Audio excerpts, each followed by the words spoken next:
Good morning. Welcome to our first read aloud of Hatchet. This book was recommended by one of you. It is written by Gary Polson and it won a Newbery honor, so it must be a really good book. This book is about a 13-year-old Brian Robeson who is on his way to visit his father when the single-engine plane in which he is flying crashes. Suddenly, Brian finds himself alone in the Canadian wilderness with nothing but a tattered windbreaker and the hatchet his mother gave him as a present, and the dreadful secret that has been tearing him apart since his parents' divorce. But now, Brian has no time for anger, self-pity, or despair. It will take all his know-how and determination, and more courage than he knew he possessed, just to survive. So it sounds like a really good book of survival. I'm very interested to see what happens. Let's start our first chapter and see how far we get today. All right. Oh, this was written and dedicated to the students of Hershey Middle School. So this must have been written by a teacher as well. And it's a 3-time Newbery Honor author. So this isn't the first time he won the Newbery Award. This is his 3rd time winning the award. And he's got other books on the back. Dog Song, Dancing Carl, which has a plane on it. Centuries, Tracker, and Wood Song. Huh. Interesting. All right, let's get started. You ready? Yeah, okay. Brian Robeson stared out the window of the small plane at the endless green northern wilderness below. It was a small plane, a Cessna 406, although otherwise known as a bush plane, and the engine was so loud, so roaring and consuming and loud, that it ruined any chance for conversation. Not that he had much to say. He was 13, and the only passenger on the plane was the pilot, named, what was his name? Jim, Jake, something like that, who was in his mid-40s and who had been silent as he worked to prepare for takeoff. In fact, since Brian had come to the small airport in Hampton, New York, to meet the plane, driven by his mother, the pilot had only spoken 5 words to him. "Get in the co-pilot seat," is what he said. Which Brian had done. They had taken off, and that was the last of the conversation. There had been the initial excitement, of course. He had never flown in a single-engine plane before, and to be sitting in the co-pilot seat with all the controls right there in front of him, all the instruments in his face as the plane clawed for altitude, jerking and sliding on the wind currents as the pilot took off, had been interesting and exciting. But in 5 minutes, they had leveled off at 6,000 feet and headed northwest, and from then on, the pilot had been silent, staring out the front, and the drone of the engine had been all that was left. The drone and the sea of green trees that lay before the plane's nose and flowed to the horizon, spread with lakes, swamps, and wandering streams and rivers. Now, Brian sat, looking out the window with the roar of the thundering plane through his ears, and tried to catalog what had led up to taking this flight. The thinking started. Always, it started with a single word: divorce. It was an ugly word, he thought. A tearing, ugly word that meant fights, yelling, lawyers. Ugh, he thought. How he hated lawyers who sat with their comfortable smiles and tried to explain to him in legal terms how all that he lived in was coming apart, and the breaking and shattering of all the solid things. His home, his life, all the solid things. Divorce, a breaking word, an ugly breaking word. Divorce, secrets. No, not secrets so much as just the secret. What he knew and had not told anybody. What he knew about his mother that had caused the divorce. And what he knew, the secret. Divorce and the secret. Brian felt his eyes beginning to burn, and he knew there would be tears. He had cried for a time, but that was gone now. He didn't cry now. Instead, his eyes burned and tears came, the seeping tears that burned, but he didn't cry. He wiped his eyes with a finger and looked at the pilot out of the corner of his eyes to make sure he hadn't noticed the burning tears. The pilot sat large, his hands lightly on the wheel, feet on the rudder pedals. He seemed more a machine than a man, an extension of the plane. On the dashboard in front of him, Brian saw the dials, switches, meters, knobs, levers, cranks, lights, handles that were wiggling and flickering, all indicating nothing that he understood, and the pilot seemed the same way. Part of the plane, but not human. When he saw Brian look at him, the pilot seemed to open up a bit, and he smiled. Ever fly in the co-pilot's seat before? He leaned over and lifted the headset off his right ear and put it on his temple, yelling to overcome the sound of the engine. Brian shook his head. He had never been in any kind of plane, never seen the cockpit of a plane except in films or television. It was loud and confusing. First time, he said. It's not as complicated as it looks. A good plane like this almost flies itself, the pilot shrugged. Makes my job pretty easy. He took Brian's left arm. Here, put your hand on the controls, your feet in the rudder pedals, and I'll show you what I mean. Brian shook his head. I better not.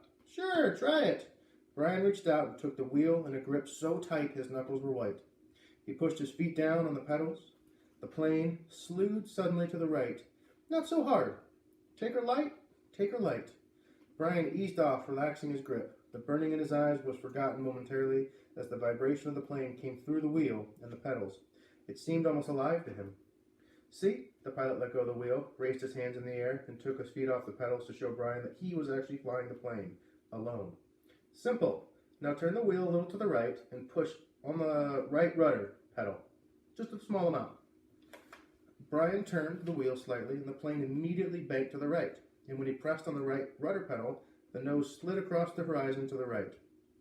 He left off on the pressure and straightened the wheel, and the plane righted itself. Now you can turn. Bring her back to the left a little. Brian turned the wheel left and pushed on the left pedal, and the plane came back around. It's easy, he smiled. At least this part. The pilot nodded. All the flying is easy, just takes learning. Like everything else. Just like everything else. He took the controls back and he reached up and rubbed his left shoulder. Aches and pains. Ugh, must be getting old. Brian let go of the controls and moved his feet away from the pedals, and the pilot put his hands on the wheel. Thank you.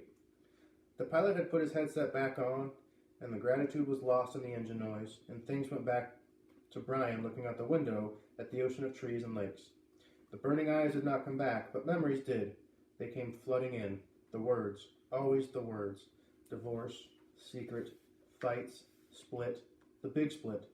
Brian's father did not understand, as Brian did. He knew only that Brian's mother wanted to break the marriage apart. The split had come, and then the divorce.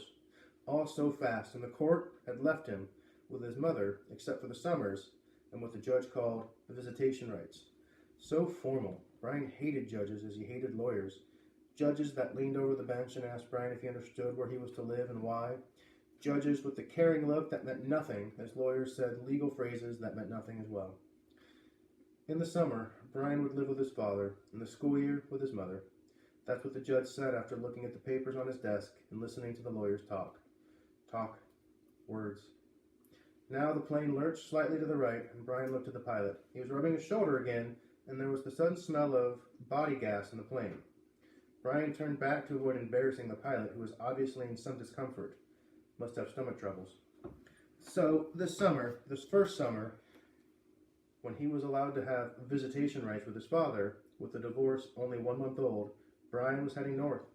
His father was a mechanical engineer who had designed or invented a new drill bit for oil drilling, a self-cleaning, self-sharpening bit. He was working in the oil fields of Canada, up on the tree line, where the tundra started and the forest ended. Brian was riding up from New York with some drilling equipment. It was lashed down on the rear of the plane next to a fabric bag the pilot had called a survival pack, which had emergency supplies in case they had to make an emergency landing. That had to be specially made in the city, riding in the bush plane with a pilot named Jim or Jake or something, who turned out to be an alright guy, letting him fly and all. Except for the smell, now there was a constant odor. And Brian took another look at the pilot, found him rubbing his shoulder, down the arm now, the left arm, letting go more gas and wincing more and more. Probably something he ate, Brian thought. His mother had driven him from the city to meet the plane at Hampton, where it came to pick up the drilling equipment. A drive in silence, a long drive in silence, 2.5 hours of sitting in the car, staring out the window. Once, after an hour, when they were out of the city, she turned to him. Look, can we talk this over? Can we talk this out? Can't you tell me what's bothering you? And there were the words again. Divorce, split, the secret. How could he tell her what he knew? So he had remained silent, shook his head and continued to stare, seeing at the countryside, as his mother had gone back to driving, only to speak to him once more, when they were close to Hampton. Pretty good story so far. Hope the pilot's going to be okay, though. Seems like he's in a lot of pain. She reached over the back of the seat and brought up a paper sack. I got something for you, for the trip. Brian took the sack and opened the top. Inside there was a hatchet, the kind with a steel handle and a rubber hand grip. The head was in a stout leather case that had a brass riveted belt loop. It goes on your belt, his mother spoke now without looking at him. There were some farm trucks on the road, and she had to weave through them and watch traffic. The man at the store said you could use it, in the woods with your father. Dad, he thought. Not my father, my dad. Thanks. It's really nice. But the word sounded hollow, even to Brian as he said it. Try it on. See how it looks on your belt. And he would normally have said no, would normally have said that it looked too hokey to have a hatchet on your belt. Those were the normal things he would say, but her voice was thin and had a sound like something was thin that would break if you touched it, and he felt bad for not speaking to her. Knowing what he knew, even with the anger, the hot white hate of his anger at her, he still felt bad for not speaking to her, and so, to humor her, he loosened his belt, pulled the right side out, and put the hatchet on, and rethreaded the belt. Scooch around so I can see. He moved around in the seat, feeling only slightly ridiculous. She nodded, just like a scout, my little scout. And there was the tenderness in her voice that she had when he was small. The tenderness that she had when he was small and sick with a cold, and she put her hand on his forehead, and the burning came into his eyes again, and he had turned away from her and looked out the window, forgotten the hatchet on his belt, and so arrived at the plane with the hatchet still on his belt. Because it was a bush flight from a small airport, there had been no security, and the plane had been waiting, with the engine running when he arrived, and he grabbed a suitcase and pack bag and ran for the plane without stopping to remove the hatchet. So, now it was still on his belt. At first he had been embarrassed, but the pilot had said nothing about it, and Brian forgot it as they took off and began flying. More smell now. Bad. Brian turned again to glance at the pilot, who had both hands on his stomach and was grimacing in pain, reaching for the left shoulder again as Brian watched. Don't know, kid. The pilot's words were a hiss, barely audible. Bad aches here. Bad aches. Thought it was something I ate, but... He stopped as a fresh spasm of pain hit him. Even Brian could see how bad it was. The pain drove the pilot back in the seat, back and down. I've never had anything like this. The pilot reached for the switch on his mic cord, his hand coming up in a small arc from his stomach. He flipped the switch and said, This is flight 46. And now a jolt took him like a hammer blow, so forcefully that he seemed to crush back into the seat, and Brian reached for him. He could not understand at first what it was.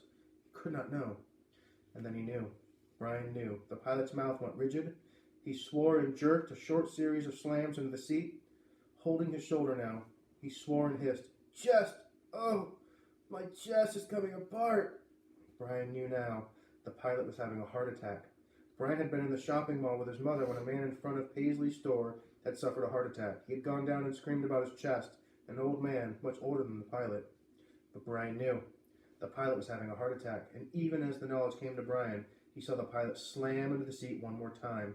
One more awful time he slammed back into the seat, and his right leg jerked, pulling the plane to the side in a sudden twist, and his head fell forward, and spit came. Spit came from the corners of his mouth, and his legs contracted up into the seat, and his eyes rolled back into his head until there was only white. Only white for his eyes, and the smell became worse. It filled the cockpit. All of it so fast, so incredibly fast, that Brian's mind could not take it in at first. He could only see it in stages. The pilot had been talking just a moment ago, complaining of the pain. He had been talking. Then the jolts had come. The jolts that took the pilot back had come. And now, Brian sat there, and there was a strange feeling of silence in the thrumming roar of the engine. A strange feeling of silence and being alone. Brian was stopped. He was stopped. Inside he was stopped. He could not think past what he saw, what he felt. All was stopped. The very core of him, the very center of Brian Robeson, was stopped and stricken with a white flash of horror, a terror so intense that his breathing, his thinking, and nearly his heart had stopped. Stopped. Seconds passed. Seconds that became all of his life, and he began to know what he was seeing. He began to understand what he saw, and that was worse, so much worse that he wanted to make his mind freeze again. He was sitting in a bush plane, roaring 7,000 feet above the northern wilderness, with a pilot who had suffered a massive heart attack and who was either dead or in something close to a coma. He was alone in the roaring plane with no pilot. He was alone. All alone. And that is the end of chapter 1. We'll figure out what happens in the plane with no pilot tomorrow.